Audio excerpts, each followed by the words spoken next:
Peace, love, and light. Peace, love, and light. Welcome to another episode of the Audacity Show. This is a very important episode today.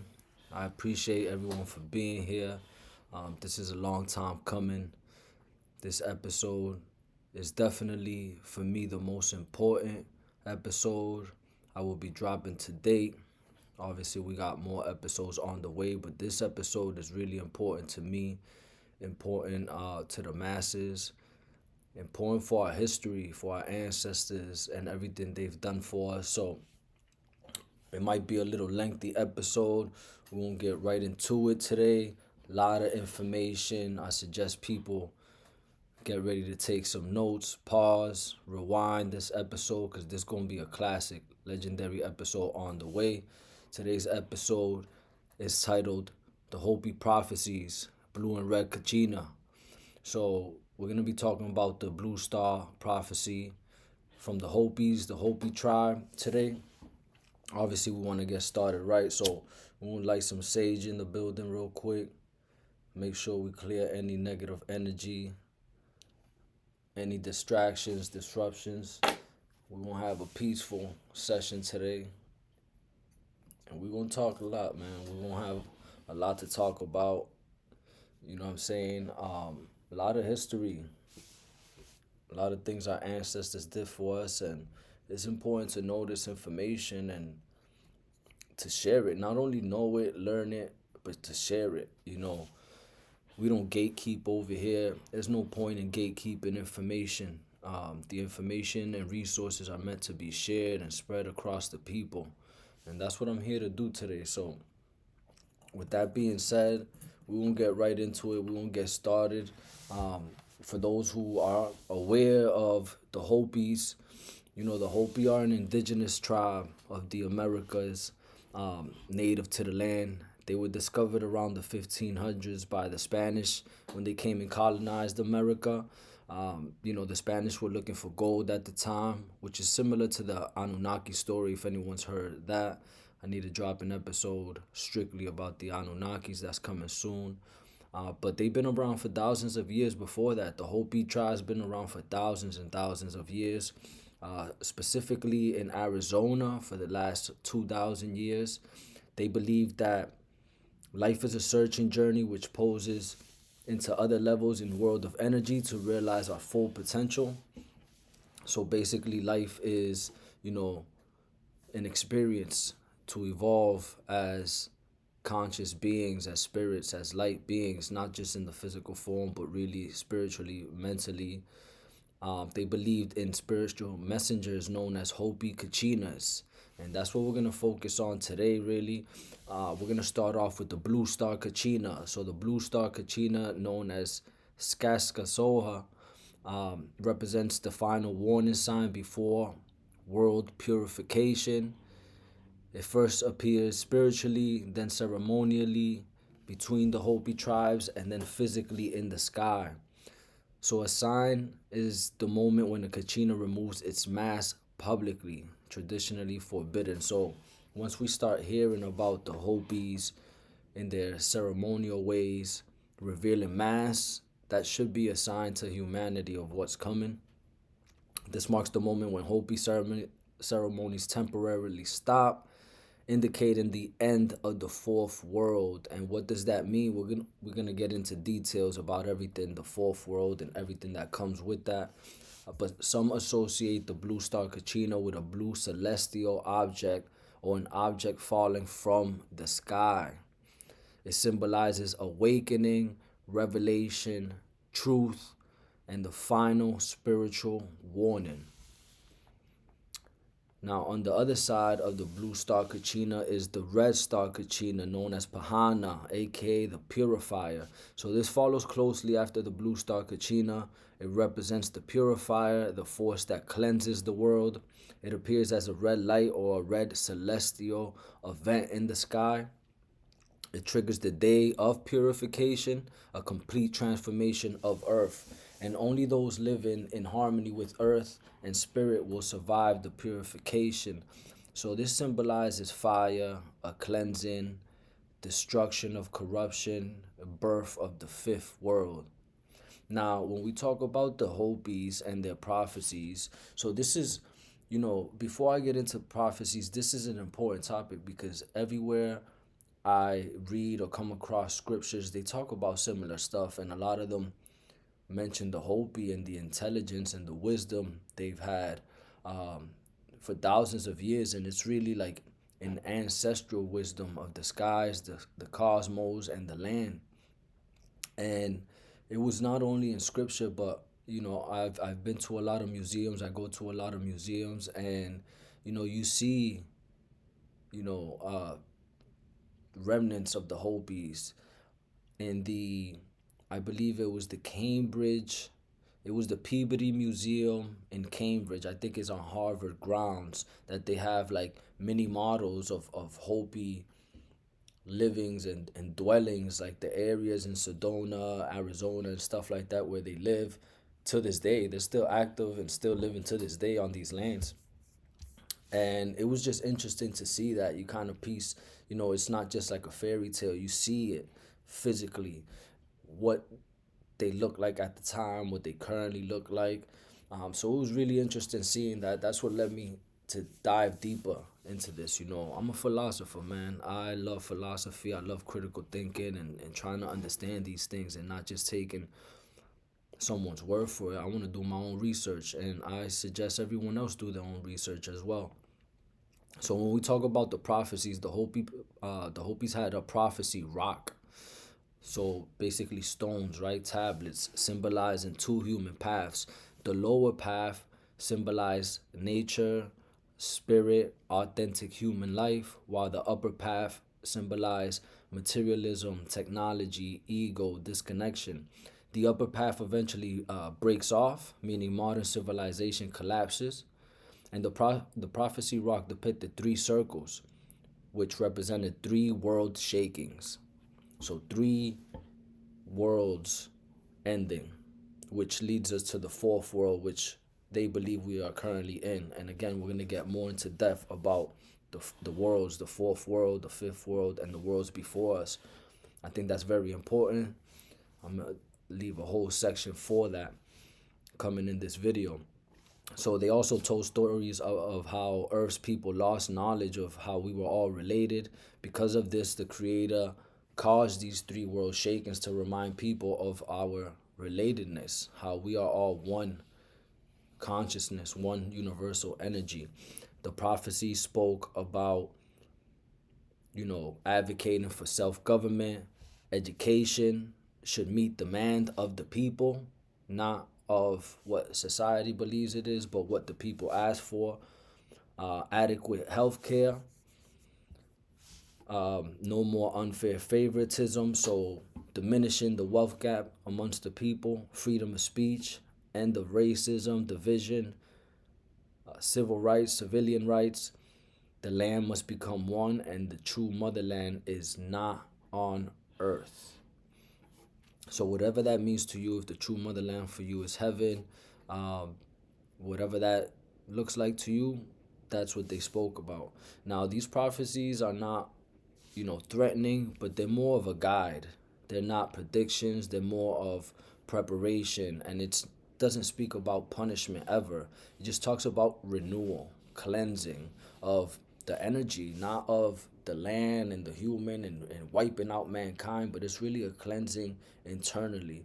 And that's what's most important, not only for me, but for the Hopis, for our ancestors. They always talk about inner peace and tapping into our spiritual abilities and tapping in with the land and the cosmos, as above, so below. The Hopis had some clan rocks. So CLAN, clan, right? Clan rocks given to four races. This is what they spoke about in some of their prophecies. There was the white clan, which was split up to the Swiss Alps around the Switzerland area. There was the black clan, which was split into the African territory of Kilimanjaro mountain. The yellow clan was split up into the Himalayan mountains in Tibet, and then the red clan, which was the Hopi land, which for them is the San Francisco peaks. So these San Francisco peaks, these mountains on the West Coast are sacred to the people, sacred to the land. Now, some say that these stone tablets are kept by Tibetans in Tibet, which is interesting, not only because of what's going on in Tibet. You know, I won't use the G word, but China is, you know, trying to establish their own beliefs, their own control over the Tibetan land, and that land is sacred. And it's not only the Hopi that talk about it. There's many scriptures. The Anunnaki talk about this too. You know, there's many scriptures talking about the holiness of that land. And if you know anything about Tibet's history and what they're going through, it's a lot of destruction and chaos being brought to them. But these people are people of peace. You know, most of the people of Tibet are monks, you know, believe in Eastern philosophy and meditation and fasting and unity and minimalism. So this is an important, you know, people for humankind, and we got to advocate for them as much as we can. We got to respect their ways as much as we can, and we got to try to connect with them and learn from them as much as we can. So some of the prophecy rock have symbols, right? And some of the symbols on there are or would be considered, I guess, controversial, because one of the symbols on there in European culture is known as the swastika, but for Hopis it's known as the rotating cross. An ancient Hopi symbol predating European contact. It represents one of the two world shaping forces of the end times. So it symbolizes movement, cycles, migration, and world shaking change. Hopi elders linked the 20th century global manifestation to World War II as a fulfillment of prophecy. So the Hopis believe that this symbol, the swastika symbol, symbolized movement, cycles, migration, and they believe once it became a global thing, you know, across the land, when Europeans took it over, it actually fulfilled the prophecy. Now, they don't, again, this isn't predictions, right? So they don't predict what these signs will entail. Will they be used for good, for bad? That's not what they're predicting. They just predict the awareness of these symbols that will come to light. And for them, that is a fulfilling of prophecy. Now, the next symbol that is on the prophecy rock is the Celtic solar cross, right? So the cross with a circle around it. I believe like a lot of like Irish cultures and stuff like that show this symbol. It's also an ancient symbol of Hopi culture, right? So it actually represents the sun, the four directions, and the sacred cycles. It's considered the second helper in prophecy. It symbolizes global influence, religion, solar power, world transformation. And then its global rise through Christianity, Europe, and colonization marked another prophetic phase. So for them, it was another prophetic fulfillment when Christianity took over the Celtic cross, which in today's world, these are controversial symbols. I mean, we see the controversy with the swastika and how, um, I guess, Germany used it, right? I won't state how they used it, but you get the drift, right? And then you see people like Kanye West making merch and apparel with this symbol on it, and he's being critiqued and criticized, but people don't understand the true meaning of these symbols. These symbols been around for thousands and millions of years before Europeans got their hands on it. You know, if you see the main theme and the repeating patterns, anytime Europeans touch some of the native artifacts and cultures and scriptures, it becomes demonized. You know, it goes from symbolism to negativity. It's a weird thing between the European culture, but this is just what we've seen across time. This isn't me, going against a specific people. This is literally what we've seen, patterns and proof and receipts in time. So some of the key fulfilled Hopi prophecies besides that, right, according to Hopi elders and oral tradition, there have been 9 signs that they spoke about, wrote about, prophesied about, symbolized in the prophecy rock and stones across their land and across time that have been fulfilled. And the key 9 prophecy signs, the first was the arrival of white-skinned people, right? Some of the quotes from books I've read, and this is one of the books I've read here of the Hopi Kachina Blue Star Prophecy by Gail Wilson Smart. It's a good read. There's hundreds of books of the Hopis. That's just one of them that I have here. And in these books, in these scriptures, they spoke of men who struck enemies with thunder, right? White-skinned people, the arrival of white-skinned people who struck enemies with thunder. Now, this could be symbolized, or the prophecy was fulfilled according to the elders when guns and colonization were introduced after the European arrival in the 1400s. So when the Europeans came over here to the land with weapons and guns, they seen that as, they depicted it as enemies who struck us with thunder. And that's interesting because, excuse me, in the movie Avatar, I just seen the movie Avatar, the third one, the Fire and Ash, great movie. And the, I guess, the villain that was introduced in this movie, I won't say much, I won't spoil the movie for anyone, but she was introduced to weapons and guns, and she asked the sky people, aka humans, to show her how to make thunder. So it's interesting that the Avatar movie talks about that when this is something that the Hopis talked about thousands of years ago.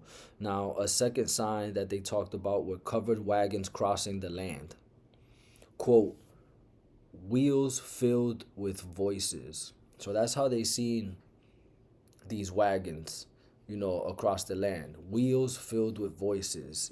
They can hear voices. They couldn't really see people because they were covered wagons. And this prophecy was fulfilled with the migration across the U.S., right?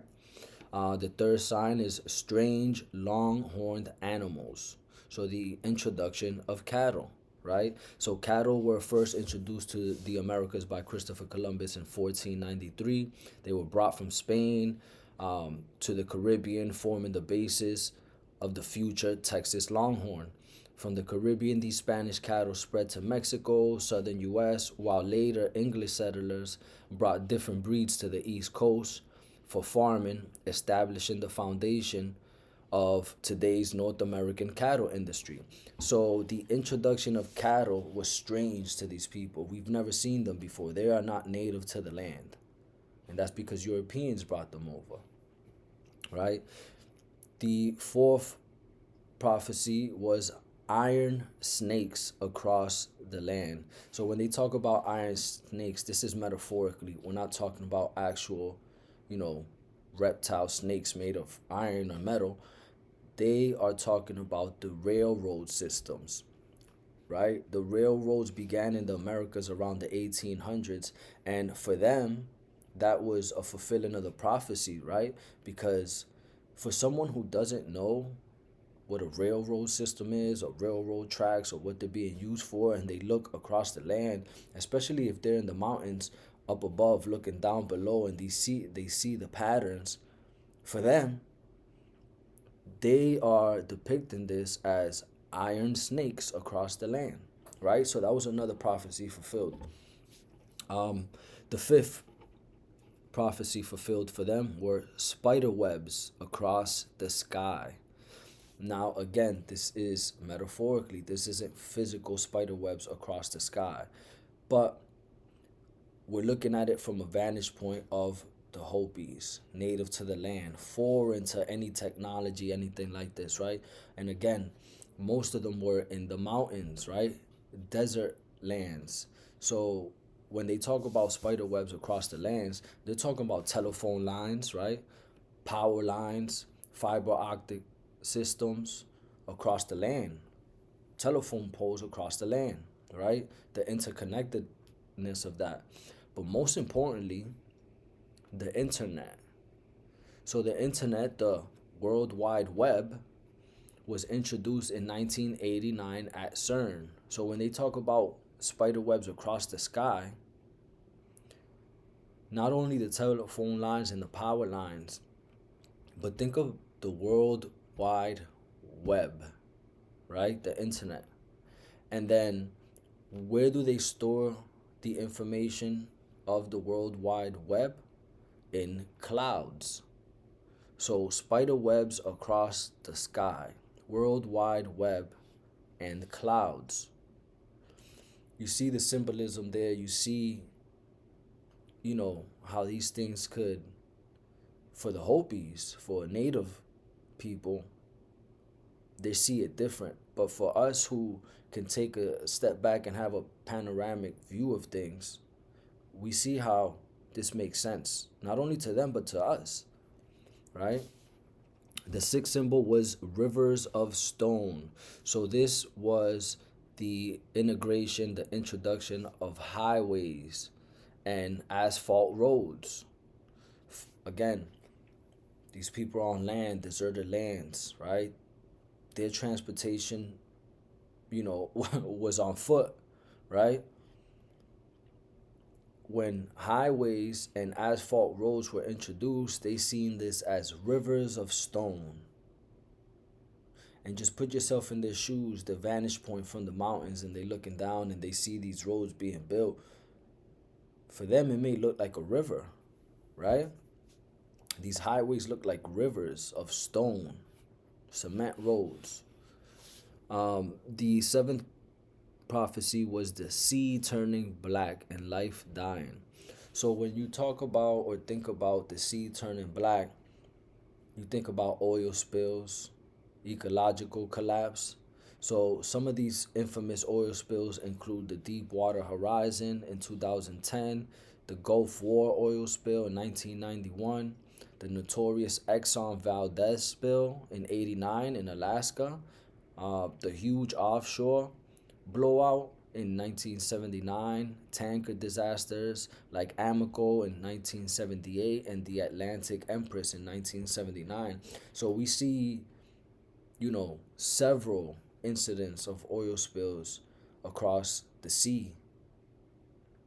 And for them, they see that as the sea turning black. They don't understand what oil is and what's happening, right? But for them, they're seeing the sea turn black. That's another prophecy being fulfilled. Number 8, young people with long hair seeking indigenous wisdom. Now, this is important because this was like a strange sign, right? Especially when I read it. Young people with long hair seeking indigenous wisdom. But then you start to think about it, the counterculture movement in the 60s and 70s was a youth-driven social phenomenon rejecting mainstream American values such as consumerism, materialism, traditional authority in favor of peace, love, individual freedom, and social justice, heavily influenced by the opposition to the Vietnam War. So these young people were characterized as hippies, right? They were into psychedelics and music and communal living and anti-war protests, alternative lifestyles such as the long hair, colorful clothing, Eastern philosophy and spirituality, meditation. It challenged norms in areas like sexuality, race, division, politics, and it left an impact on culture and civil rights. So these people were standing up for what they believed in, and it was the younger crowd. That was another prophecy fulfilled for the Hopis. And then the last prophecy, number 9, or the last sign, was dwelling in the heavens, falling with a blue light. So back in 1979, this was interpreted by some as Skylab, which was an incident in space, right? But the Hopi say that the true sign is still yet to be determined and may still be determined in the future.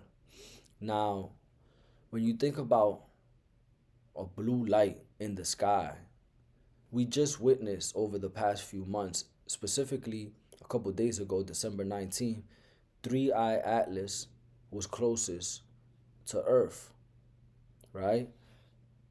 It was lighting up the color blue. Now, was Three-Eye Atlas a sign of the blue star Kachina that the Hopi been waiting for? That's been an important topic in mainstream media and people who are into not only astronomy, astrology, but spirituality and scriptures and Hopi prophecy like this, right? When I talk about the book, the Hopi Kachina Blue Star Prophecy, and if you go on YouTube and look at what the Three-Eye Atlas images look like, they look just like this. So it's very interesting, and the timing is divine timing. It's all about timing. So in 79, they didn't see that Skylab situation as a sign. They said it's still to come in the future. Now fast forward to 2025, the signs are revealing themselves. A lot of these signs and prophecies are being brought up today because they are relevant, right? And people have been waiting for these signs. And then when you start to see things that may align with these signs, you can't just ignore them. This is what we've been waiting for. This is the greatest time to be alive. So some key future signs to watch are not only the confirmation of the Blue Star Kachina event, but we should be paying attention to a complete pause of Hopi ceremony. So if we start to hear in the news or anything in social media about the Hopi tribes pausing ceremonies, that is definitely confirmation that the Blue Star Kachina event took place. Another sign to watch is the appearance of the Red Star Kachina, and that's another celestial event. I think we're a bit away from that, but not as far as we think. Another sign to pay attention to is global conflict, another major world war. Now that pathway is optional because it depends on us, the people, right? What are we going to do to avoid that? What can we do to avoid that? You see what's going on with geopolitics right now. U.S., Russia, Ukraine, China, Israel. We got Cambodia fighting with Thailand. We got the U.S. fighting with Venezuela, threatening Colombia and the Americas. So when it talks about global conflict and a major world war, we are on the brink of that. To me, my belief is that we've been at war for a couple of years now. It's just people are waiting for physical war on land, and that's not how we fight wars anymore. Everything is either economically, spiritually, mentally, technical, right? Technology-based wars like cyber security, cyber warfare, biochemical, like viruses and stuff like that. So that is my personal opinion. But once it's announced, it's another confirmation that we have to pay attention to. Some more signs are massive environmental upheavals, so like global climate, protests and stuff like that. We got to pay attention to. We got to pay attention to the people becoming spiritually hollow and losing their identity. How does that happen?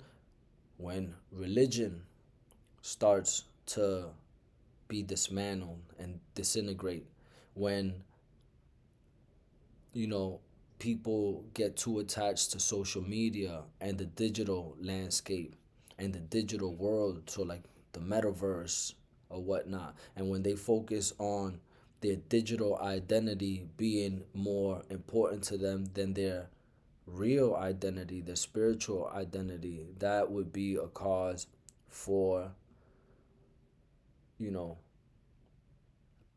alarm. Let's just say that. Cause for concern, for sure.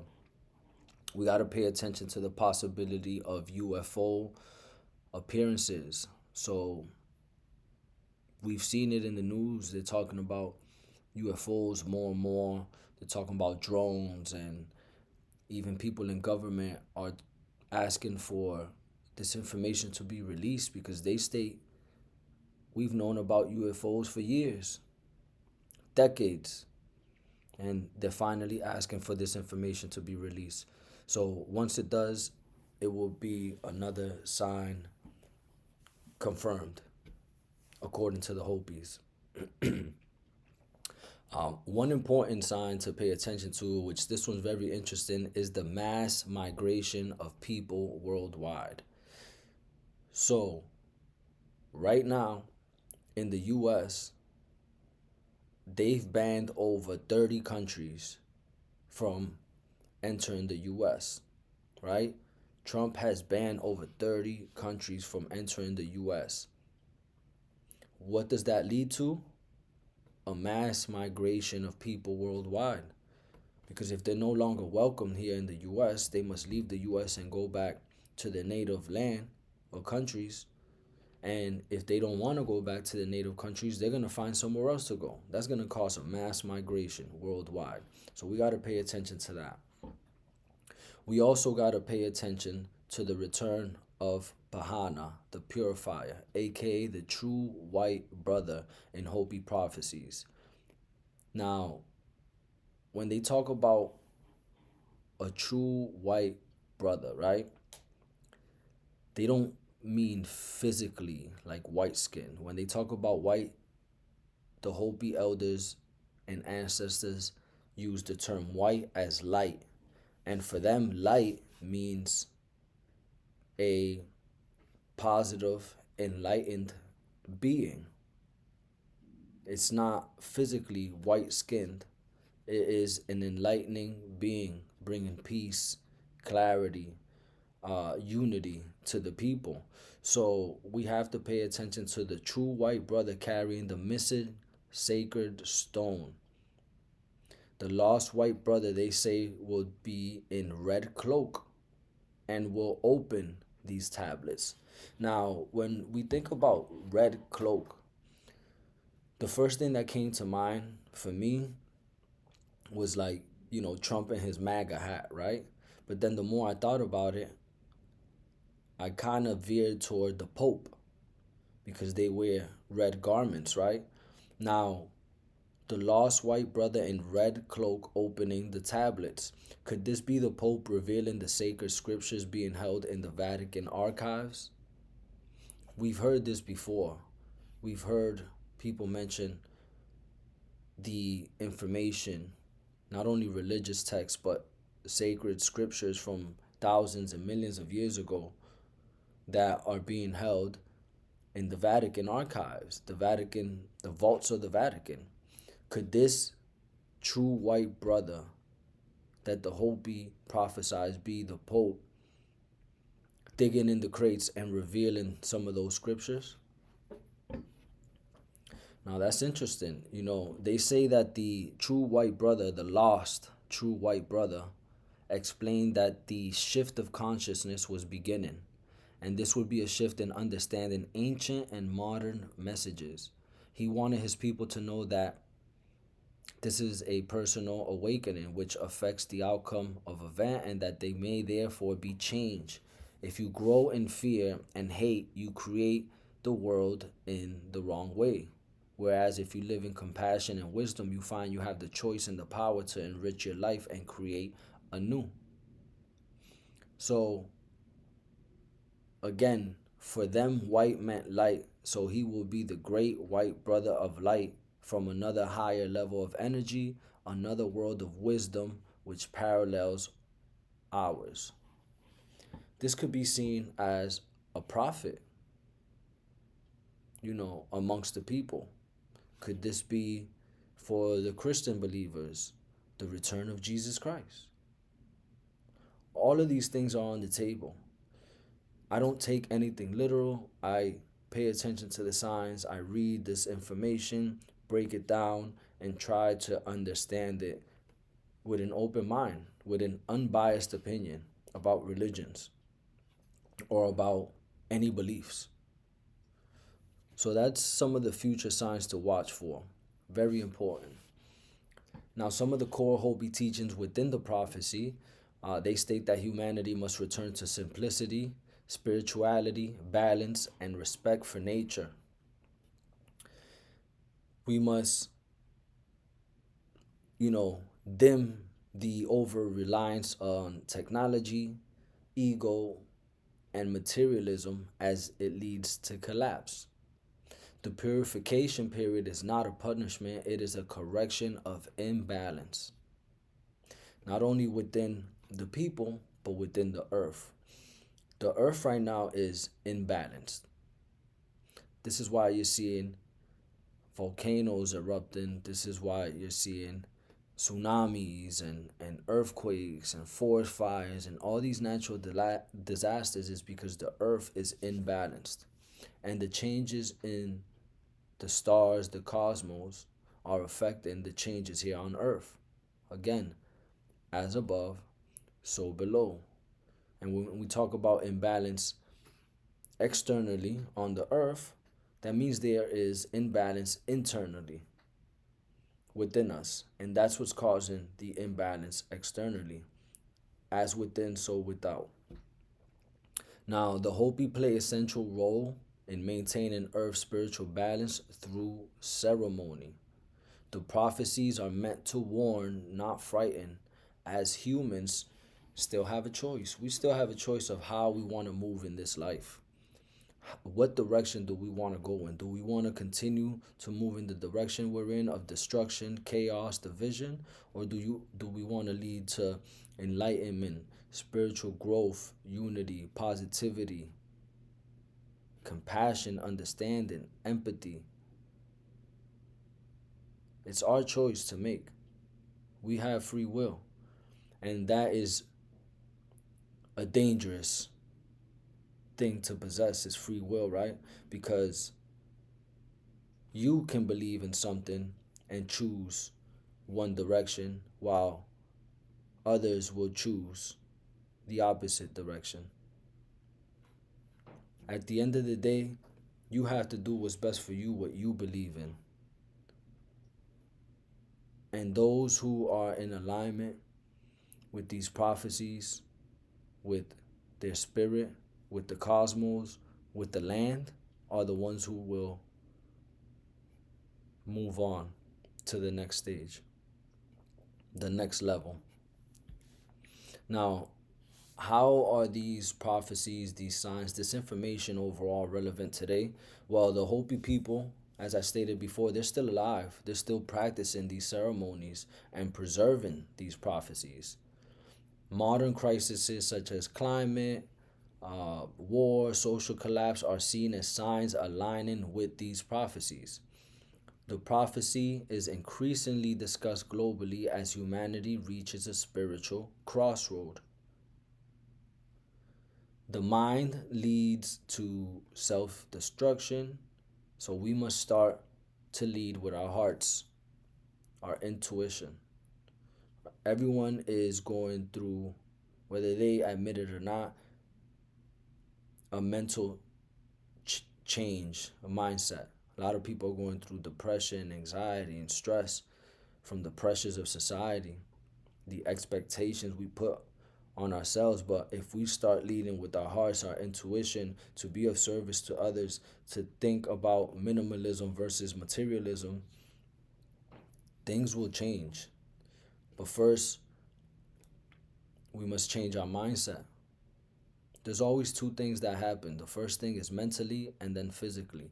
You always, if you create an idea, it's first created in your head mentally, and then you physically make it happen and manifest it, right? It's the same thing here.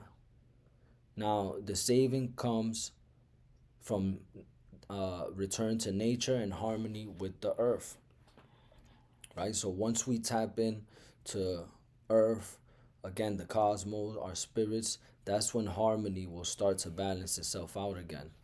Now, the elders repeatedly stated, we are in the final days of the fourth world. So I've mentioned the fourth world a couple of times. Now, what is the fourth world? What are the four worlds? So the Hopi believe that humanity is currently today living in the fourth world, soon ending through a great purification, a great cleansing. Now, the fifth world will begin after the purification when we've established renewal, harmony, spiritual rebirth. Now, according to information that I've researched and information that's out there for anyone to obtain, each time a world gets destroyed, the Hopi go underground and resurface after worlds collapse. Now, I found that interesting because is that, are the underground cities that are built across the planet proof of that? There's underground cities everywhere. You might not know this, you might have heard of one or two, but if you dive into this, there are hundreds of underground cities across the planet. Turkey, Mexico, the Americas, Europe, Africa, there are hundreds of underground cities. Now, some of these cities were used for bunkers, right? In case of a disaster, a nuclear disaster. Some of them were used for protection during war. Some of them were used for storage for people.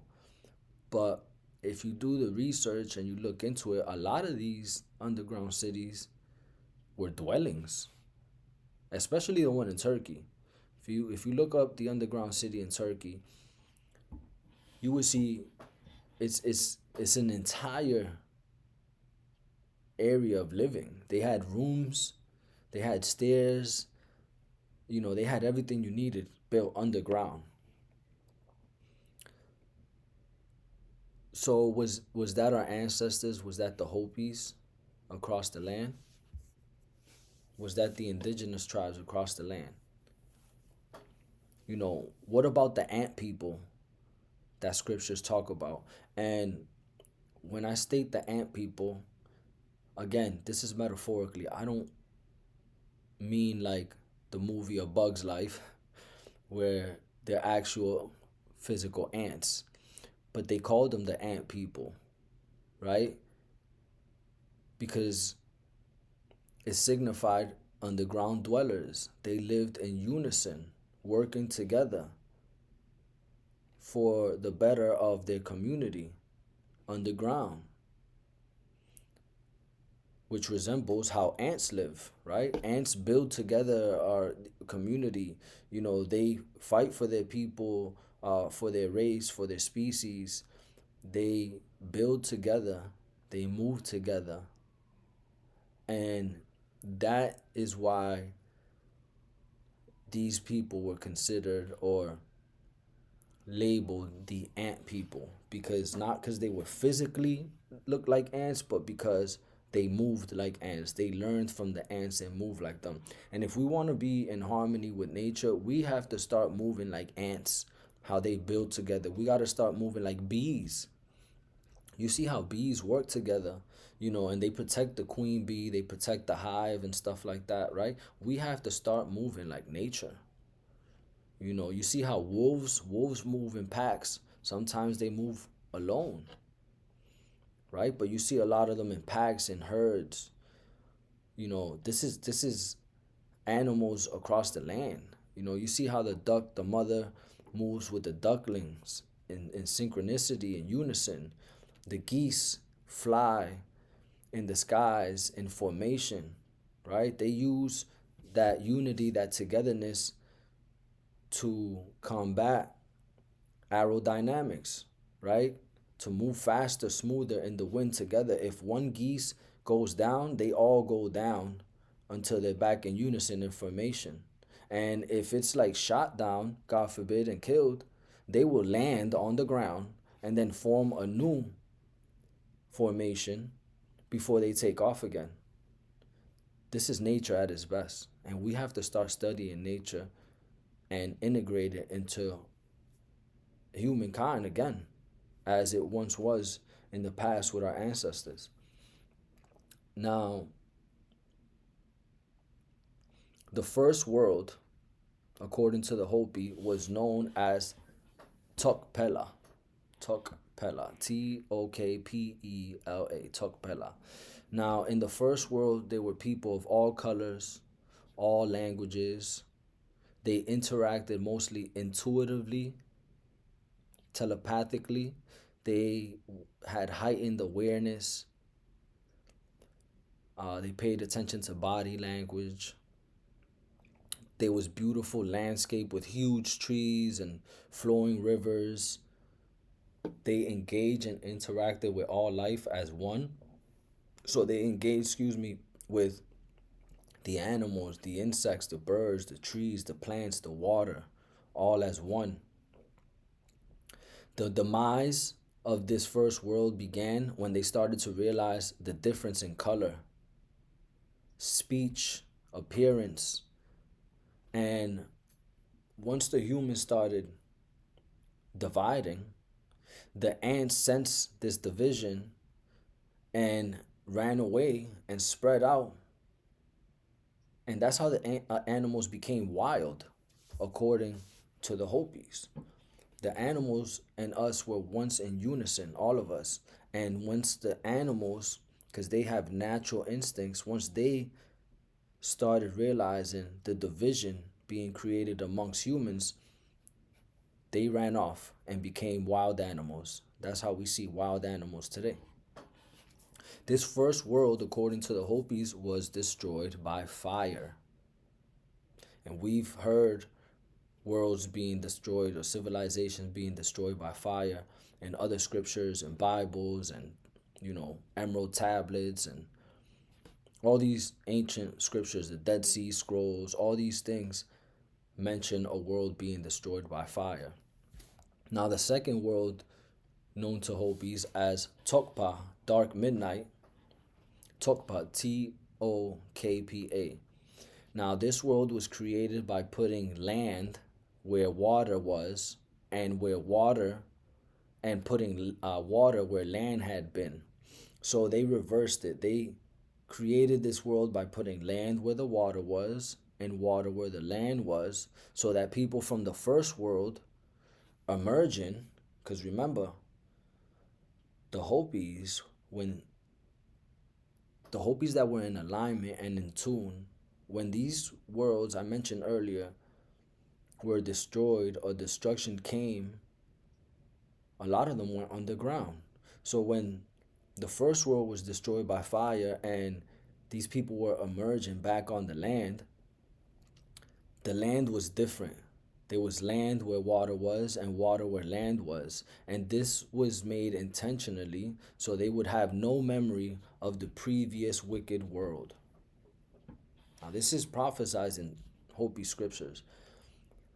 They intentionally, meaning the universe, our source, God, whatever you want to call it, our creator, created this world specifically this way so we wouldn't remember the first world and how it was destroyed and why it was destroyed, right?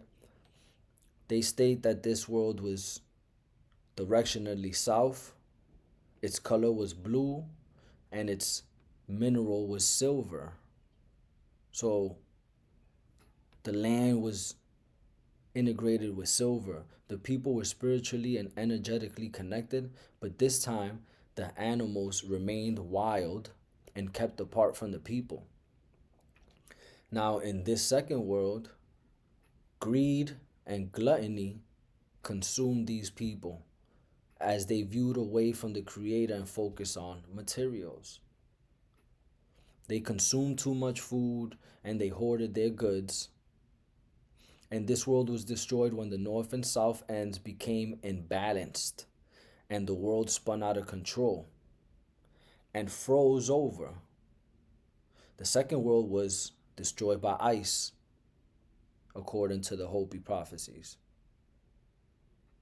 Now, again, we've heard, we've read in scriptures, in science books, about a flash freeze that came across the land. Till this day, Antarctica is an entire continent under ice. Was this the second world under there? The inhabitants of the second world under there, the civilization of the second world, is that what Antarctica is? Just think about it. These are Hopi prophecies from thousands of years ago. They are, you know, carving this in stone for us to read and learn from. They believe the first world was destroyed by fire. They believe the second world was destroyed by ice due to gluttony and greed amongst the people, created an imbalance. As within, so without. If you are imbalanced within, it created an imbalance without, and the two poles, the north and the south, spun out of control, and it created a flash freeze on the land, according to these scriptures. Very interesting. Now, the third world, known as Kuskurza, Kuskurza, Kuskurza. This world was created when the north and south axes were again balanced. So what was imbalanced in the second world became balanced and put in order again in the third world. And the direction of this world was east. So the first world was north, the second was south, the third was east. The color of this world, according to them, was red, and they had copper and tobacco and animals like the crow and antelope were introduced. They specifically mentioned the crow and antelope. I haven't really found out the significance of that, but that's what was mentioned. Now, this time the people spread out and multiplied rapidly, and they advanced fast. They created big cities, countries, and a whole civilization. They realized that the more they progress, the more wisdom they gain, but the harder it was to remain in harmony with the Creator. So this world advanced fast. They started creating, and they were builders, and technology came about, right? Now, with all the technology, the creation, and all of that, it still created, it still brought division amongst them, especially with the Creator. We became creators, builders, but we got away from the number one creator and builder, which is our source, our higher power consciousness, supreme being, God, divine power, whatever you want to call it. Now, in this world, there was a spirit center built called the Palakwapi. Sorry if I'm butchering that. And this spirit center building was built in the red city of the south, which is the true city of the star people, in Sedona, Arizona. Now, Sedona, Arizona, for anyone who doesn't know, is extremely important, extremely ancient and sacred. There are pyramids there. There are hieroglyphs there. There are scriptures written across the mountains and stones there. Very spiritual, enlightened area. Not only for the Hopis, for, the Americas, really. So they state that the Spirit Center Palakwapi building was built there in Sedona, and this center had 3 floors. The first was for ceremonial purposes, the second floor was for storage of food, and the third were living quarters for the people. Now, in a separate 4-story building, it was for initiates only.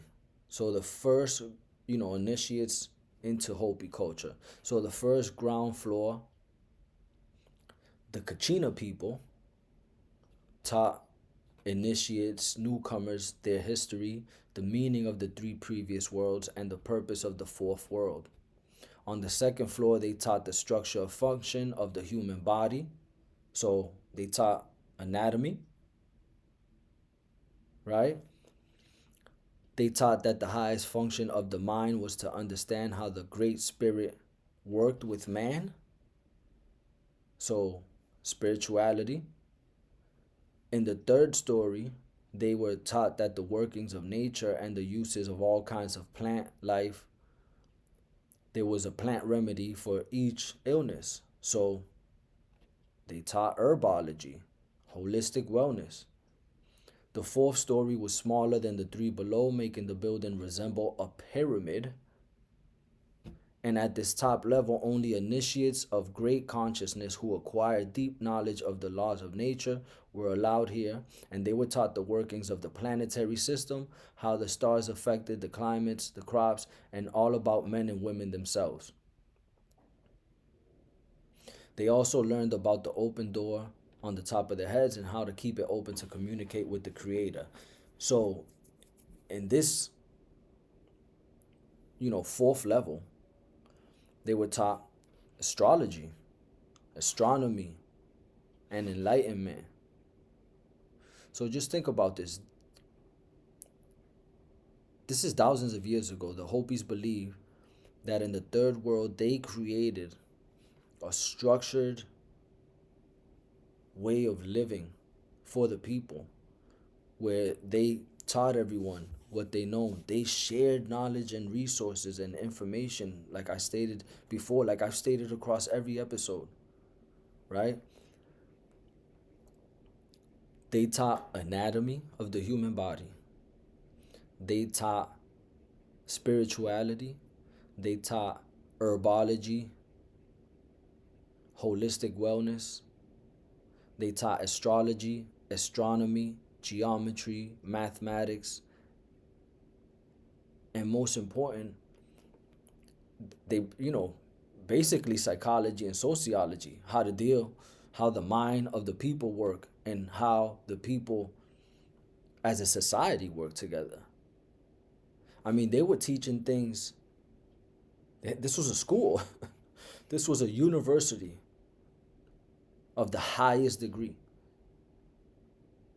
Thousands of years ago, from people that our ancestors that we were told were hunter-gatherers living in caves and built things from scratch with rock and chisel. We have to understand that our ancestors were more advanced than us in every aspect. Every single aspect. They checked all the boxes before us. We are the ones behind. We are the ones catching up to our ancestors and our predecessors, not the other way around. I promise you. Now, they also stated that the life you are living now is a result of how you have lived previously in former lives. Your actions and how you behaved previously have a strong effect on what is happening currently. This is the law of cause and effect, which will continue to affect your life until you resolve the basis of the issue and forgive yourself and the others involved, or else you will repeatedly have to keep on suffering in the same way. So they taught the law of cause and effect, the law of karma. They taught reincarnation. They taught that if you keep repeating these cycles and not learning from them, and not trying to learn from them, you would just keep suffering in the same ways over and over and over again. Hinduism talks about this reincarnation. It's very interesting stuff, especially based on what we've been told. as a people. The emergence of the fifth world will begin, made by the humble people of little nations and tribes and racial minorities. You will be able to read this in the earth herself. Platforms from previous world will begin to spring up as seeds. So, the emergence of the fifth world will be made by the humility of the smallest nations and tribes, by the people who align with unity versus division, by the people who align with enlightenment versus distractions. You will be able to read this in the earth herself as platforms from previous worlds will begin to spring up as seeds. Now, what I read this as is across the globe, we are seeing new lands emerging across the earth. And a lot of this is because, you know, some areas of water are receding and it's exposing new land, right? Like if you think about it, or if you know the history of, like, I'm of the Caribbean people, right? Our land, like Puerto Rico specifically, there are trenches. It's called the is it the Puerto Rican trench or the Caribbean trench? If you look it up online, it's an entire land mass underneath the Caribbean Sea, an entire land. It's like a continent. And what we know as the Caribbeans are just small little peaks poking out from the water. Literally. Mountainous landscapes underneath the Caribbean. And what we know as Puerto Rico, Dominican Republic, Cuba, Jamaica, Haiti, all these lands are just small little peaks of those landscapes. What happens when the water starts receding and those lands get exposed? What are we going to find? Right?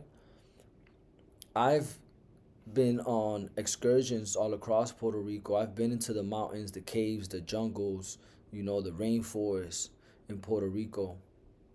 The rainforest in Puerto Rico El Yunque has an energy that I've never experienced before. The water is the clearest I've ever seen in my life.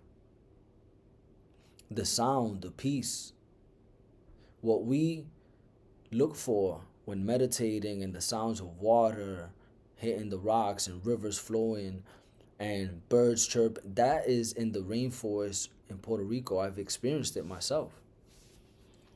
The rainforest in Puerto Rico has hundreds of different species of animals, insects, plants, trees. The energy there, I had a guide there tell me, a tour guide, tell me that the energy from one tree in the rainforest in Puerto Rico at Yunque is enough of, I believe he said 12 batteries. Like 12 AA batteries. We got to plug into the land. Again, I'm going to make a reference to Avatar. In Avatar, the movie Avatar, they use their hair braid, at the end of it, they connect it to the land. They connect it to the roots. They connect it to the branches, the trees, to the animals. And that's how they connect themselves with other life, like the animals, the trees, and they gain that wisdom, they gain those abilities. Very interesting. I like to compare things because it's just the signs are everywhere to see. We just got to pay attention, with this eye, with our third eye instead of these two. Very interesting stuff. Now, negative karma keeps you on the old earth, they say. But new souls come who do not have karma, and they come here to help us release a negative karma in others. The only ways to forgive that goal is to let go of anything, for it is only hurting you. You must turn that energy, that vibe, into love. Look to the self, look deep inside, and let go of what's causing you harm. Shadow work. I've talked about this many times. Shadow work, letting go, releasing. You know, I think I mentioned this before where over the past couple years, rather than going out for New Year's Eve or New Year's Day and celebrating and drinking and drugging and, you know, participating in the disalignment, the distraction, the chaos of that day, you can't get away from that energy because it's a day where the entire globe is energized because they believe we're going into a new year, a new cycle. So what I do is I transmute that energy during a meditation. Over the past 3-4 years, I believe it's been at 3 years running. This will be my 4th year, inshallah, where I come home. I spent the day, maybe part of the night with my family. I'm home by 10 p.m., maybe 11 p.m. the latest. And I sit in darkness with my candles, with my sound bowls, with my sage, and I meditate. I meditate during the time where everyone's celebrating, everyone's partying, everyone's drinking and drugging. I use that energy and transmute it into peace and silence and tranquility. And I let go. I reminisce, I think of things that hurt me not only in the past year, but in the past and whole people and vice versa, people that I've hurt and the harm that I've caused. I think about those times and I let go of those emotions so that going into what society believes is the new year, I'm releasing that negative energy. I'm going in to this new cycle with a clean slate, with a new opportunity to be better. I feel lighter after doing these exercises. I feel a release. Stress goes away, anxiety goes away, and it's just a big sigh of relief. It's a beautiful experience and it's helped me over the years. And I talk about this when I facilitate groups in my professional work. Do people do it? I mean, you can do it anytime. I like to do it mainly on that day. I look forward to that. You know, there's days where I meditate, I let go of stuff daily. I meditate daily. But on that specific day, that energy, it's just a beautiful experience. And I actually go to bed early. While everyone's leaving their house at midnight to hit the clubs and be out all night, I'm in bed by midnight. I wake up 6 in the morning, and the first thing I do is I go out. I go out for a run. You know, the past couple of years I've been going to Boston to the Charles River Esplanade and running out there. Run a couple miles, 3, 4, 5, 10 miles. On New Year's Day. While I'm out running at 6 in the morning, people are just getting home. People are just leaving the club, drinking and driving. And the best part about it is that I thought I would be the only one out there working towards being a better me. And what I came to find out is that I'm not. When I get there at 6 in the morning on New Year's Day, Charles River Esplanade, there's already people out there. A ton of people out there walking, running, biking, sweat dripping. You know they've been there for a minute. That gives me motivation. That inspires me to be better, to do better. And it confirms and reassures me that I'm doing the right thing. I'm in alignment with what I'm supposed to do, and so are these people here.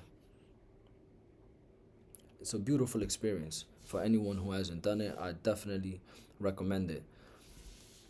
Now,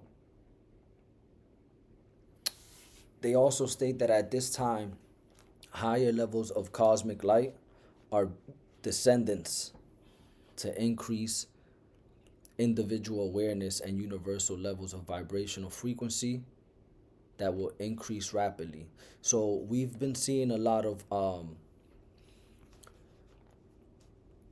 cosmic activities, right? A lot of cosmic activities, solar flares and stuff like that. These are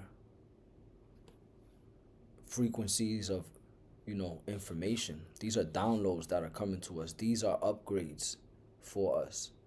That's why anytime you see anything like a solar flare, right?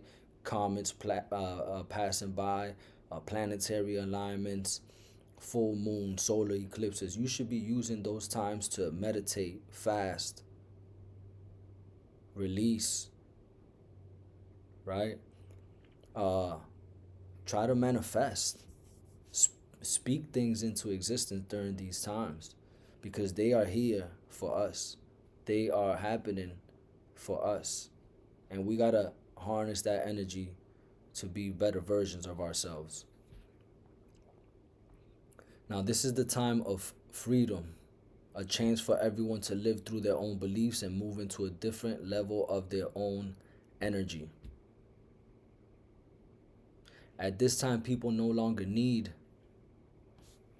you know, governments and priests and pastors to connect to the higher power of the universal divine. This can happen anywhere, anytime. Instead of having to align with a church, a temple, an altar, you look up to the sky, ground. Take off your shoes, your socks, and put your feet on the ground and the sand and the dirt and the water. And this is a time for alignment, for peace, for clarity. There's a quote that says, "You will find that there comes a time where the people of the earth will be threatened." This is what the scriptures of the third world stated. You will find that there comes a time where the people of the earth will be threatened with the worldwide virus, which will engulf them in fear. This will bring out the very worst in the nature and energy of the people. It will be designed to uplift them by giving them time to be with themselves and away from each other, because isolation will become the rule of the day. But they will ignore this and instead turn on themselves inwardly, because as humans, they feel they should always have company, always should be with others and not with themselves. Yes, this will be a time where they find themselves battling with their own energy and each one trying to rebalance themselves in accord with the changes in the earth and the energy of the cosmos. So the third world scriptures stated that there will be a virus, a worldwide virus, that will force us to be isolated.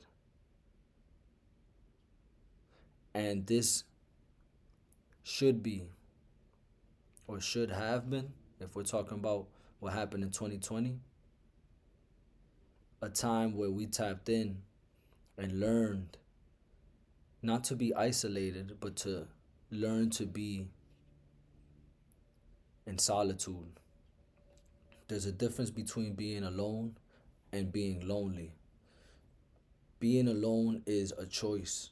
You choose to be alone, to work on yourself, to focus, to stay away from distractions and protect your energy. Versus being lonely is not a choice. People left you, abandoned you. There's doubt, shame, guilt, depression, anxiety, stress during loneliness. It's a big difference. It's the same concept, but if you talk about, I talk about the Kabbalion and the principles of the Kabbalion, polarity. Alone is on one side of the scale, loneliness is on the other. It's like hot and cold, they're both temperature.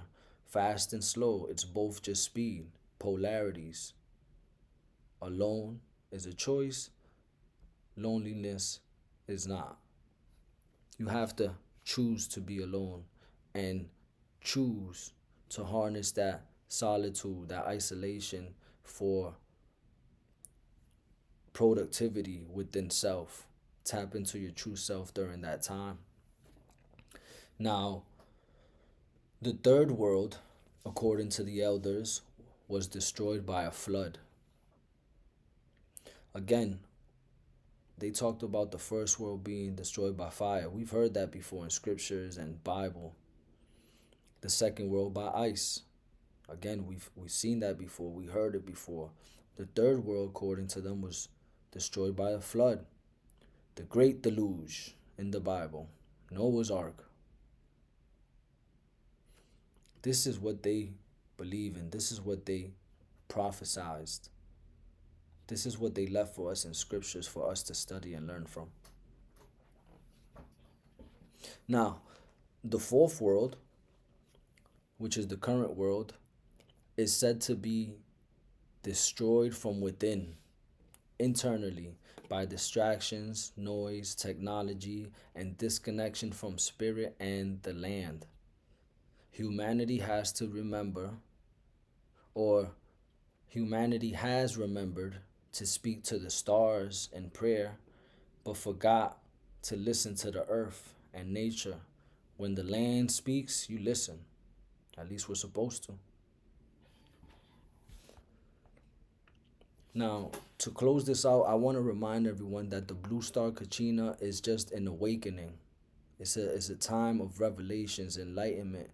This is when we should be in tune with ourselves, with the land, with the cosmos, with everything that's going on right now.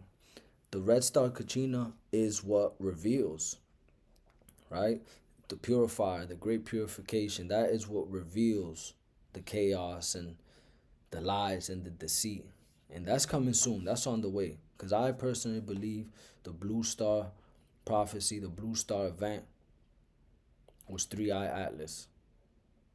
It could be a psyop. It could be a psychological operation by the powers that be to throw us off. Could be. But I'm of the belief Three-Eye Atlas was the blue star prophecy event we've been waiting for. So that means time is ticking and the clock is running for the red star Kachina to reveal itself. Now, the great purification means that the earth will purify, but not in wrath, but in rhythm. The moment when earth, wind, and fire dance together to restore balance on earth. Science causes climate feedback, but the Hopis call it karma. Volcanoes awaken, the air glows strangely in painted colors, like the auroras. Fires, like the forest fires, will devour forests. Floods and rain will claim cities. Right? Storms will carve new rivers. We are seeing an entire new ocean being built on the continent of Africa because the earth, the land, is splitting up. We're seeing Saudi Arabia it's covered in snow. That's a desert. It's covered in snow right now as we speak. The earth is speaking. Will you listen? Now, they state that the fourth world would end by unification of earth and sky, the union of humans and cosmos. So when we start tapping in with the stars and studying the stars again, that's when the fourth world is over and we go into the fifth world. They also stated that there might be 3 days of darkness. And where have we heard that before? In scriptures and Bible scriptures and stuff like that, right? This could be caused by, it could be a solar eclipse that prolongs. It could be an EMP, an attack on our grid that causes 3 days of darkness across the world. I don't know. That's still TBD, to be determined. Now, To recap, the detriment to humans has always been religious wars, suppression of women, division amongst the people, imbalance with nature and our creator, materialism, greed, gluttony. These things have always been the detriment to humans. And we are living that right now as we speak again. This is why this information is important. The scriptures state that a predicted shift of consciousness will come, a shift in understanding of ancient and modern messages, for it is the human awakening which affects the outcomes of events and can change them. We still have a choice as a people where we want to go. Where do we want to lead humankind, society towards? The earth is shaken to remind its children, the inhabitants, that she is alive and she has awakened. The earth is a living being, living consciousness uh, being. It has emotions, and it's emotional right now. We're seeing the signs. All this is not, you know, again, these aren't warnings. These aren't, you know, I'm not up here stating the destruction of people. It's not a matter of will we survive, it's more of what will we choose to become going forward. The people of Earth have two choices. They're either going to live in fear and hate, or they're going to grow in compassion and wisdom. It's our choice. Fear and hate is what's being spread right now. I choose to grow in compassion and wisdom. Compassion of others, compassion of self, and wisdom gained from reading, from information from our ancestors. If you don't believe any of this information, go ask your grandparents if they're still around. God bless them. Go ask them. Go ask your great grandparents. What do they know? What have they learned? That's another way of gaining wisdom. The people on earth move faster and faster, but now they need to realize that this is the time to slow down. They need to become one human family again and view each other as brothers and sisters. We are children of the sun, we are children of the land, and spiritual love is the only answer. So spiritual advancement, spirituality should outweigh technological advancement. So spirituality should outweigh technology right now. Gratitude should outweigh greed right now. The world will rise again from remembrance, not invention. The world, the people, the land will rise again from remembering of what we were, what our ancestors were, and what we've done in our past lives. Not invention and recreating. Don't reinvent the wheel, as they say. Remember how we invented the wheel in the first place. We are one universal energy. The opposite of restriction is expansion. You need to feel free to expand and open out through your thinking energy. You need to be open and receptive to expansion and to growth. Not these closed-minded mindsets that we were taught. We need to remember that you are God. We are gods. Open your God self and become the divine within. Nobody's coming to save you. You need to save yourself. All over the world, the chosen people, this is a quote, all over the world, the chosen people disappeared from their homes and followed the star and the clouds. People laughed at them because they themselves had lost their inner vision.